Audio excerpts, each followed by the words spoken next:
മുനമ്പം വിഷയത്തിൽ ലീഗിനെ ചതിച്ചത് ആരാണ്?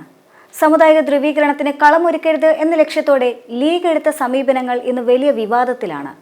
ലീഗിന്റെ നിലപാടിന് ഭംഗം വരുന്ന വിധത്തിൽ പ്രതിപക്ഷ നേതാവ് വി.ഡി. സതീശന്റെ രാഷ്ട്രീയ മുതലെടുപ്പ് വഖഫിൽ എന്തു മാറ്റമാണ് ഉണ്ടാക്കിയത്? മുനമ്പത്തെ ഭൂമി വഖഫാണോ? ഇതിനെ ചൊല്ലിയാണ് ഇപ്പോൾ മുസ്ലിം ലീഗിൽ ഭിന്നത. ഒരു വിഷയത്തിൽ പാർട്ടി നേതാക്കൾ രണ്ടഭിപ്രായങ്ങളുമായി പരസ്യ പ്രചരണത്തിന് തയ്യാറെടുക്കുന്നത് ലീഗിൽ അത്യപൂർവമാണ്. മുനമ്പത്തേത് വഖഫ് ഭൂമിയല്ല എന്ന നിലപാട് ആവർത്തിച്ചുകൊണ്ട് വ്യക്തമാക്കി വരികയാണ് ലീഗ് സംസ്ഥാന അധ്യക്ഷനായ പാണക്കാട് സാദിഖ് അലി തങ്ങളും ദേശീയ ജനറൽ സെക്രട്ടറിയായ പി.കെ. കുഞ്ഞാലിക്കുട്ടിയും. ആ നിലപാട് കൊച്ചിയിൽ ലത്തീൻ രൂപതാ കേന്ദ്രത്തിലെത്തി ക്രൈസ്തവ സഭാ നേതൃത്വങ്ങളെയും ഇവർ ധരിപ്പിക്കുന്നുണ്ട്. സംസ്ഥാന രാഷ്ട്രീയത്തിൽ സംരക്ഷിക്കപ്പെടുന്ന ഉന്നത മതേതര നിലപാട് ശക്തിപ്പെടുത്തേണ്ടതിന്റെ ഭാഗമായിട്ടായിരുന്നു ഈ നീക്കം. UDF രാഷ്ട്രീയത്തിനും ഇത് നിർണായകമായിരുന്നു. എന്നാൽ കഴിഞ്ഞ ദിവസം ഈ നിലപാട് തള്ളിക്കൊണ്ട് ലീഗ് നേതാവ് KM ഷാജി രംഗത്ത് വന്നത് ലീഗ് കേന്ദ്രങ്ങളെ പോലും ഞെട്ടിച്ചുകൊണ്ടാണ്. മുനമ്പം വിഷയത്തിൽ പാണക്കാട് തങ്ങൾ പറഞ്ഞതാണ് നിലപാടെന്നും ആരും പാർട്ടിയാകാൻ ശ്രമിക്കേണ്ട എന്നും പറഞ്ഞ് ശക്തമായ പ്രതികരണത്തിലൂടെ പി.കെ. കുഞ്ഞാലിക്കുട്ടി അതിന് മറുപടി പറയുകയും ചെയ്തു.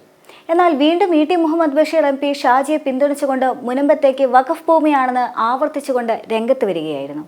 ഇതോടെ ലീഗ് നേതൃത്വത്തിലെ ഭിന്നത മറനീക്കി പുറത്തു വന്നു. അതിലൊന്ന് പാണക്കാട് തങ്ങൾ പറഞ്ഞ നിലപാട് തന്നെ തള്ളിയാണ് KM ഷാജിയും ഇ.ടിയും രംഗത്ത് വന്നിരിക്കുന്നതെന്നതാണ്. അതിൽ അപകടം ഒളിഞ്ഞിരിപ്പുണ്ടെന്ന് കുഞ്ഞാലിക്കുട്ടിയും UDFും തിരിച്ചറിഞ്ഞിട്ടുണ്ട്. അതാണ് രണ്ടാം ഘട്ട പ്രതികരണങ്ങളിൽ നിന്നും ലീഗ് നേതാക്കൾ തൽക്കാലത്തേക്ക് വിട്ടുനിൽക്കുന്നത്. മുനമ്പം വിഷയത്തിൽ പ്രതിപക്ഷ നേതാവിന്റെ നിലപാട് ലീഗിൻ്റെതെന്ന് നേരത്തെ തന്നെ KM ഷാജി വ്യക്തമാക്കിയിരുന്നു.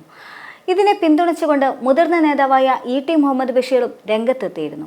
നേതാക്കന്മാരുടെ പരാമർശങ്ങൾ ചർച്ചയായതിനു പിന്നാലെയാണ് സാദിഖ് അലി തങ്ങളും കുഞ്ഞാലിക്കുട്ടിയും വാർത്താ സമ്മേളനത്തിലൂടെ പരസ്യ പ്രസ്താവന വിലക്കിയത്. സർക്കാരാണ് വിഷയത്തിൽ തീരുമാനമെടുക്കേണ്ടത് എന്നതാണ് മുസ്ലിം സംഘടനകൾ പറഞ്ഞതെന്ന് സാദിഖ് അലി തങ്ങൾ ചൂണ്ടിക്കാണിക്കുകയും ചെയ്തു. രമ്യമായി പരിഹരിക്കാൻ സർക്കാരിനാണ് നടപടി സ്വീകരിക്കേണ്ടത്.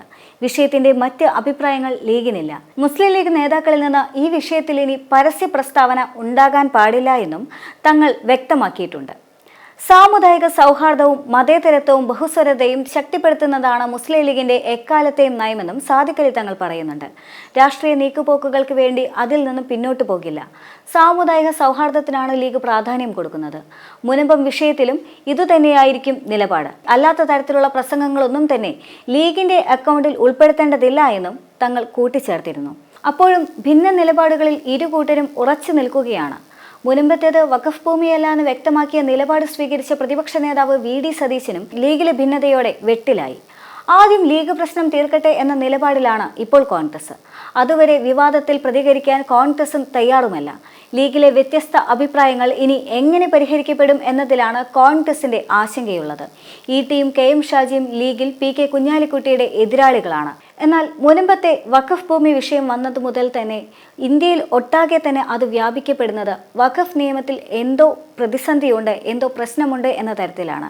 അതായത് വഖഫ് നിയമത്തിൽ തന്നെ ഒരു അഴിച്ചുപണി വേണം എന്ന നിലയിലാണ് കേരളത്തിലാണെങ്കിലും ഇന്ത്യയിൽ ഒട്ടാകെയാണെങ്കിലും BJP അഥവാ RSS പ്രചരിപ്പിച്ചുകൊണ്ടിരിക്കുന്നത്.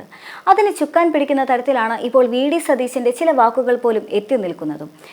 യഥാർത്ഥത്തിൽ വഖഫ് ഭൂമിയുമായി ബന്ധപ്പെട്ടുകൊണ്ട് മുനമ്പത്തേത് അത് വഖഫ് ഭൂമി തന്നെ ആണോ എന്ന കാര്യത്തിൽ ഇതുവരെയും ലീഗിന്റെ ഭാഗത്തു നിന്നോ അല്ലെങ്കിൽ വഖഫിന്റെ ഭാഗത്തു നിന്നോ തീർച്ചപ്പെടുത്തിയിട്ടില്ല എന്നുള്ളതാണ്. പ്രത്യേകിച്ചും ഭൂമിയുമായി ബന്ധപ്പെട്ട നിയമപരമായ പ്രശ്നങ്ങൾ വരുന്ന സാഹചര്യത്തിൽ അത് സ്വാഭാവികമായും അതിന് രേഖകൾ വേണമെന്നുള്ളതാണ്. പക്ഷേ മുനമ്പത്തെ വിഷയത്തിൽ അത് വഖഫ് ഭൂമിയാണോ എന്ന കാര്യത്തിൽ ഇതുവരെയും യാതൊരു തരത്തിലുള്ള പഠനങ്ങളും നടന്നിട്ടില്ല, യാതൊരു തരത്തിലുള്ള ചർച്ചകളും നടന്നിട്ടില്ല, യാതൊരു തരത്തിലുള്ള തീരുമാനങ്ങളിലേക്കും എത്തിയിട്ടില്ല. അതുകൊണ്ട് തന്നെയാണ് സാദിഖ് അലി തങ്ങളുടെ വാക്കുകൾ വലിയ തരത്തിൽ വിവാദത്തിലെത്തിയതും. അത് വഖഫ് ഭൂമിയാണോ എന്ന ചോദ്യത്തിന് ഉത്തരമില്ലാതെയായിരുന്നു സാദിഖ് അലി തങ്ങളുടെ പ്രസ്താവനകൾ മുഴുവൻ. മാത്രമല്ല അതേസമയം UDFിൽ നിന്ന് പ്രതിപക്ഷ നേതാവായ വി.ഡി. സതീശന്റെ വാക്കുകൾ അത് വഖഫ് ഭൂമി അല്ല എന്ന് അക്ഷരാർത്ഥത്തിൽ ഉറപ്പിച്ചുകൊണ്ടുമായിരുന്നു. അതാണ് യഥാർത്ഥത്തിൽ UDFിൽ ഇപ്പോൾ പ്രതിസന്ധിക്ക് ഇടയാക്കിയത്. വി.ഡി. സതീശനെ സംബന്ധിച്ച് അദ്ദേഹവും വ്യക്തമായ പഠനം നടത്തിയിട്ടില്ല, വ്യക്തമായ തീരുമാനത്തിലെത്തിയിട്ടില്ല, വ്യക്തമായ ചർച്ചയിലും എത്തിയിട്ടില്ല. ലീഗിനും കോൺഗ്രസിനും ഒരേ അഭിപ്രായമാണെന്നും തങ്ങൾ ചർച്ച നടത്തിയതിന് ശേഷമാണ് തന്റെ ഭാഗത്തു നിന്നും ഇത്തരം പ്രതികരണം ഉണ്ടായതെന്ന് വി.ഡി. സതീശൻ പറയുമ്പോഴും അക്ഷരാർത്ഥത്തിൽ അത്തരമൊരു ചർച്ച നടന്നിട്ടില്ല എന്നുള്ളത് തന്നെയാണ്. മാത്രമല്ല ഇത്തരമൊരു സാമൂഹിക പരിതസ്ഥിതിയിൽ വി.ഡി. സതീശനെ സംബന്ധിച്ച് അദ്ദേഹം കലക്കവെള്ളത്തിൽ നിന്ന് മീൻ പിടിക്കുക എന്ന സമീപനമാണ് നിലപാടാണ് സ്വീകരിക്കുന്നത്. വി.ഡി. സതീശനെ സംബന്ധിച്ച് ഒരു രാഷ്ട്രീയ മുതലെടുപ്പിനുള്ള ശ്രമമാണ്. അതായത് വഖഫ് വിഷയം അത് തീർത്തും സർക്കാരിന്റെ വിഷയമാണെന്നും സർക്കാർ ആ ഭൂമിയിൽ കൃത്യമായ നിലപാട് എടുത്തിട്ടില്ല എന്നുള്ളതും മുനമ്പം ഭൂമിയെ വഖഫ് ഭൂമിയെ ആക്കിയതിന് പിന്നിൽ LDF സർക്കാരാണെന്നും പണ്ട് VS അച്യുതാനന്ദൻ മുഖ്യമന്ത്രിയായിരുന്ന കാലത്തെ നിസാർ കമ്മിറ്റിയിലൂടെയാണ് അത് സാധിച്ചെടുത്തത് എന്നെല്ലാമാണ് വി.ഡി. സതീശന്റെ വിശദീകരണം. എന്നാൽ ആ വിശദീകരണം അംഗീകരിക്കാനായിട്ട് ലീഗ് തയ്യാറായിട്ടില്ല. എന്നാൽ അതേസമയം തന്നെ മുനമ്പത്തെ ഈ വഖഫ് വിഷയം അത് സ്വാഭാവികമായും മുസ്ലിം വോട്ടുകളെയാണ് കേന്ദ്രീകരിക്കുന്നത് എന്നുള്ളത് കൊണ്ട് തന്നെ എന്തെങ്കിലും ഒരു പ്രശ്നമുണ്ടായാൽ അത് UDFന്റെ വോട്ട് ബാങ്കിനെയാണ് ബാധിക്കുക എന്ന നിലയിൽ തന്നെ കൃത്യമായ നിലപാടിലേക്ക് എത്താൻ LDFും മടിച്ചിരുന്നു. ഒരു വോട്ട് ബാങ്കിൽ പിളർപ്പുണ്ടാവുകയാണെങ്കിൽ അത് സ്വാഭാവികമായും വരുന്ന തെരഞ്ഞെടുപ്പിൽ LDFന് അനുകൂലമായി വരുമെന്ന സാഹചര്യത്തിൽ LDFന്റെ ഭാഗത്തു നിന്നും ചെറിയ തരത്തിൽ മൗനം തുടർന്നു എന്നുള്ളതാണ്. അതുകൊണ്ട് തന്നെ കഴിഞ്ഞ ദിവസങ്ങളായി നിലനിൽക്കുന്ന ലീഗിലെ വഖഫുമായി ബന്ധപ്പെട്ട പ്രതിസന്ധിക്ക് പുറകിൽ വി.ഡി. സതീശനാണോ എന്ന ചോദ്യമാണ് ഇപ്പോൾ ഉയർന്നു വരുന്നത്. വി.ഡി. സതീശന്റെ വാക്കുകളും നിലപാടുകളുമാണ് ഇപ്പോൾ ലീഗിനെ അക്ഷരാർത്ഥത്തിൽ പ്രതിസന്ധിയിലാക്കിയിരിക്കുന്നത്. അങ്ങനെയെങ്കിൽ വി.ഡി. സതീശന്റെ എടുത്തുചാട്ടപരമായ രാഷ്ട്രീയപരമായ നീക്കങ്ങളാണ്, രാഷ്ട്രീയ നേട്ടങ്ങൾ മാത്രം കണ്ടുകൊണ്ടുള്ള നീക്കങ്ങളാണ് ഇപ്പോൾ ലീഗിനെ വെട്ടിലാക്കിയിരിക്കുന്നത് എന്ന് തന്നെ പറയാം.